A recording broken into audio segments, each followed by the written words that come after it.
warahmatullahi wabarakatuh. Perkenalkan, nama saya Siti Aisyah, saya peserta BIPTEK Angkatan 39 Universitas Pendidikan Indonesia. Saya berasal dari SMA Negeri 73 Jakarta, Daerah Khusus Jakarta. BIPTEK Kepala Laboratorium ini dilaksanakan oleh Universitas Pendidikan Indonesia. Saya mempercayakan Universitas Pendidikan Indonesia sebagai penyelenggara BIPTEK karena sudah tersertifikasi dan kompatibel dalam pelaksanaan bidang teknis. Kepala Laboratorium ini dirancang untuk meningkatkan keterampilan dan peningkatan pengetahuan bagi tenaga profesional yang ada di bidangnya. Salah satunya sebagai kepala laboratorium biologi, kepala laboratorium fisika, kepala laboratorium kimia, atau kepala laboratorium komputer dan jenis laboratorium lain yang ada di sekolah. Salah satunya saya sendiri sebagai guru biologi yang mungkin nanti akan lebih profesional dalam pengelolaan laboratorium. Bapak Ibu dosen yang terhormat, selamat menyaksikan video pelaksanaan praktikum biologi lain. Terima kasih. Struktur tubuh jamur mikroskopis. Jadi jamur itu ada dua, ada jamur makroskopis yang hanya bisa kita lihat dengan mata kita langsung. Ada juga jamur mikroskopis yang kita hanya bisa melihatnya dengan menggunakan Kan melihat jamur yang terdapat pada tempe, jamur tempe, ada jamur oncom, ya, dan ada jamur pada roti.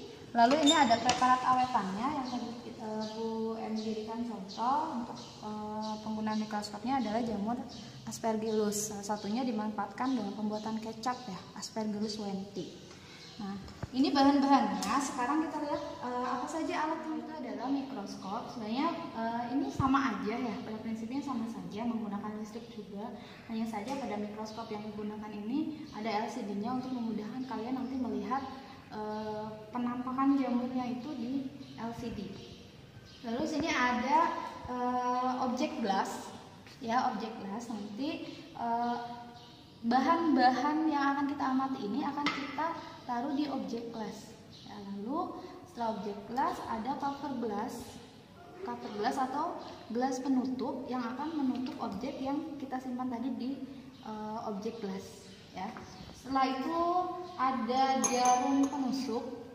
Sebenarnya ini kamu pakai jarum pentul atau pakai tusuk gigi juga bisa. Hanya saja mungkin kamu nanti harus sterilkan dulu, ya, supaya kita kan tidak tahu apakah penusuk ini ada jamur lain atau ada organisme lain yang nanti malah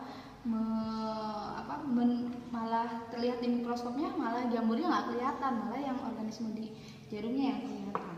Nah, lalu ada gelas ukur untuk menyimpan tadi jarum penusuknya sama gelas ukur yang kita simpan air, karena nanti di preparat ini harus kita teteskan air, ya. Nah, meneteskannya dengan pipet. Ini pipet. Lalu sini ada tisu untuk membersihkan sisa-sisa penggunaan sehabis kita praktik. Melihat jamur yang terdapat pada tempe. Nah, pada pembahasan materi tentang jamur ibu sudah menjelaskan jamur pada tempe ini termasuk ke dalam filum Zygomicota, ya. Jamurnya namanya Rhizopus oryzae. Nah, sekarang kita amati yang di buku itu sebenarnya sama nggak sih gambarnya dengan yang kita amati. Kalau misalnya ada bedanya seperti apa, itu kenapa berbeda, ya. Nah, ini yang pertama kita lakukan adalah kita siapkan dulu kaca objeknya, ya, kaca objeknya. Oh ya, kalian jangan lupa cuci tangan dulu, ya, sebelum kita melakukan praktikum. Jika nanti kalian mengikuti praktikum, kalian harus dalam keadaan bersih tangannya. Lalu siapkan jarum penusuknya, boleh pakai tusuk gigi, boleh pakai jarum pentul asalkan steril.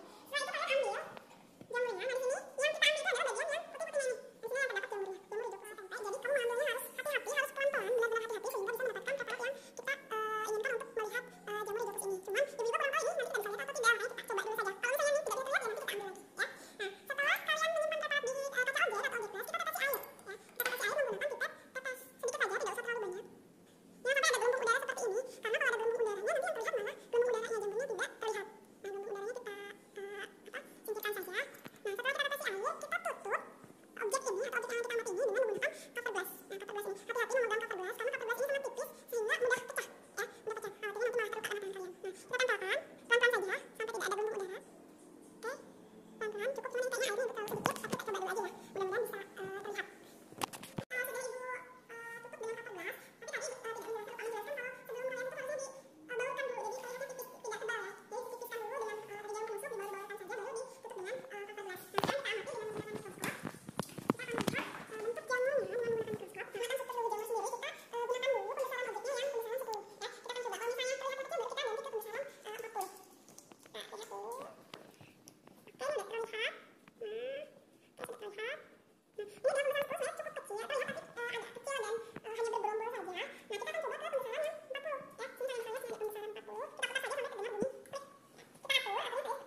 Bisa lihat jamur Rhizopus oryzae atau jamur yang digunakan dalam pembuatan tempe. Tapi sebelumnya Ibu minta maaf karena tadinya kita akan menggunakan mikroskop yang ada LCD-nya, tapi ternyata ada kendala teknis yang menyebabkan mikroskop tadi tidak bisa digunakan. Makanya kita pakai mikroskop yang ada saja, yaitu mikroskop yang tadi dijadikan contoh oleh Bu Emi.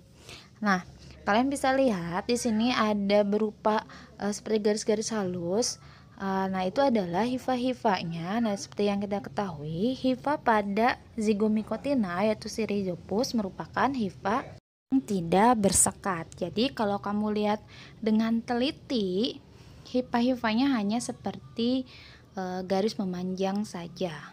Nah, mungkin kalau kita nanti melihatnya di mikroskop elektron bisa terlihat lebih jelas lagi mana hifanya, mana sporangiumnya. Tapi ini karena kita hanya menggunakan mikroskop biasa, kita hanya bisa melihat struktur hifanya saja yang berserat-serat seperti itu.